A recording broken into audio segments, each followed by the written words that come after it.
Chapter 313. Other times a third arm would grow out of his back, and his hair would transform into baby snakes before returning back to normal. Occurrences like this kept on happening for the next 2 hours, along with the temperature change of the room, before Gustav finally smiled. Beads of sweat rolled down the sides of his face as he smiled. "Found it," he said internally as his senses noticed a small pinkish liquid flame hiding deep within him. Beads of sweat rolled down the sides of his face as the smile appeared. The moment Gustav noticed this small liquid pinkish flame, he could already sense that this was the Yarki within him. He didn't need to be informed. He already sensed the connection to it, which grew even stronger after his senses noticed it. The pinkish flame instantly increased in size and became twice its initial size. At this moment, Gustav stopped channeling the bloodlines and instead tried channeling the pinkish flame within him. Shin! A pink-like aura suddenly illuminated the entire room from his being. Shrurokukum! The aura that extended from his body didn't stop after filing up the entire apartment. Instead, it kept spreading outwards. Shrororiyum! It spread outside of the building, then to the houses in the vicinity, and the entire neighborhood area that covered over 30 miles. It took Gustav by surprise because at this moment, he was like a living light bulb. The entire neighborhood was suddenly thrown into disarray by this unknown power even though it was late in the night. Some of them woke up but couldn't understand where the source of light was coming from. Angie, who was sleeping at the moment in her parents' apartment, could not help but shiver subconsciously as she felt the strange power in the air. There were not a lot of mixed breeds in this neighborhood, but at the moment, the few of them felt chills within them even in their sleep. Gustav, who was the source of this disturbance, had no idea about the influence he was causing by unleashing this power. He even wondered if he was using it the right way. "So, this is Yarki. I don't feel any different though," Gustav said as he stood to his feet. "There must be other ways it can be applied," Gustav muttered with a look of contemplation as he raised his hand. "The Gwar mentioned that I could use it to make species in a particular range of power submit to me," Gustav recalled. "I will need to try this out later," Gustav said as he slowly deactivated Yarki. For some reason, he didn't get any system notification about it, so he guessed cosmic superiority wasn't controlled by the system, which made him wonder how the system was able to make him achieve it in the first place. "They'll advise you to only use that in life-threatening situations," the system suddenly spoke. "Want you congratulate me first?" Gustav asked while raising one eyebrow. "You're the first subparallel being in the universe to gain the power of Yarki without being able to activate it. Do you still think you deserve congratulations?" the system asked with a chiding tone. "Gustav, what was I expecting? Why do you say I should only use it in life-threatening situations, though?" Gustav asked. "Although it doesn't run on energy from you or me, it can still run out of power if you overuse it. Your YRKI is still in its baby phase, so I can tell it doesn't have a lot of power. If you use it too much, you will run out of energy and have to wait for it to recharge for an entire day or more, so mind how you make use of it," the system explained. Gustav nodded in understanding as he heard this. He was glad Yarki didn't use his energy, but now he had to be careful not to use it up entirely. Which meant that even when training, he had to train moderately. At this time, it was already past 3 in the morning. Which meant Gustav would not be able to go to sleep since he had to do his daily routine. Gustav went back into the shower to take his bath and change his cloth before heading out once again. Just like that, another 2 days went by in a flash, and it was the weekend. Gustav had finalized the employment of the 3 who came looking for trouble the other day. The green-bearded man was known as Heike, the purple-headed man was known as Vibrant, and the red-haired lady was known as Violorna. Gustav explained to them how he wanted their operations to be carried out with Braun and Dirk. The 3 newbies he employed were to be trained by these 5 since their job was to hunt, while the other 3 he employed were to handle the delivery process of mixed breeds corpses. One was the new secretary, who would be stationed in the storage room at all times. Only a manager was missing now, and Gustav already had someone in mind for that. Gustav had already decided that he would be testing out the power of Yarki today within the border. He finished training with Miss Amy in the afternoon and immediately headed for the border. Gustav didn't need to stress like before to open a side of the border. His ability had been applied to a rectangular-shaped technological device that instantly opened a hole within the border for easy access. Braun and Dirk were the only ones Gustav entrusted with this device since people were not permitted entry into the border except him. Gustav arrived inside in a few seconds and was already journeying through the forest of trees. He was headed back towards the area where he found that massive serpentine mixed breed that nearly consumed him if not for the red shadow. Or should I just try it out with the weaker ones first? Gustav immediately discarded that thought. I need to know where the limits lie first, Gustav said internally as he leaped upwards and landed on the last tree situated in front of the plain area without any vegetation. Chapter 3:14. I need to know where the limits lie first, Gustav said internally as he leaped upwards and landed on the last tree situated in front of the plain area without any vegetation. He observed this familiar area once again. Stones piled up together in different spots around this area could be seen. I'm way faster than I was a month ago, so I should barely be able to escape it if this doesn't work, Gustav thought as he squatted on a tree branch that was as thick as an arm. He raised his hand and grabbed a branch above before using it to swing himself upwards. Swoon! Gustav spun in midair repeatedly as his body ascended to a branch close to the top of the same tree. He repeated the same action again and found himself at the top of the tree, where he could see the outline of the environment in front from a height of 120 meters. Gustav was thinking about the best possible way to draw the attention of the serpentine mixed breed without having to walk on top of its body. Gustav had learned his lesson the last time. Seeing as the piled-up stones were still in many different spots around there, he knew the serpentine mixed breed was very much alive underneath the ground. After all, the red shadow didn't fight the creature.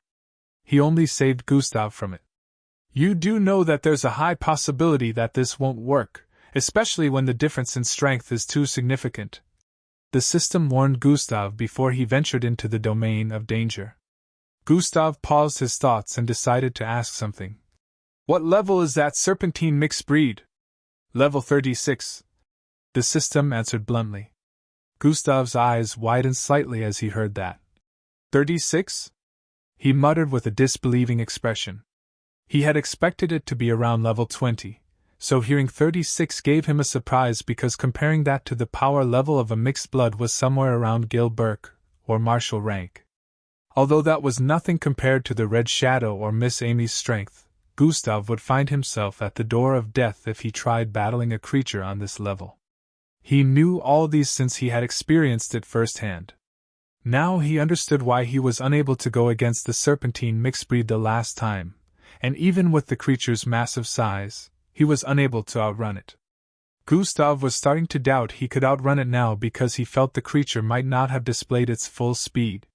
He decided to revise his plan and make a new one just in case things went south when he uses Yarki against the creature. The creature practically lives underground, so the hole won't work. Cognitive concealment could work, but then I need to get out of its range of detection the moment things go south, Gustav said internally as he prepared to distance himself immediately. He triggered the appearance of the creature. Gustav's head transformed into that of the Savrinius serpent mixed breed. Turning black with scales all over and black long ram horns along with purplish eyes. Gustav opened his mouth as a purplish beam started gathering in front of his wide-open mouth.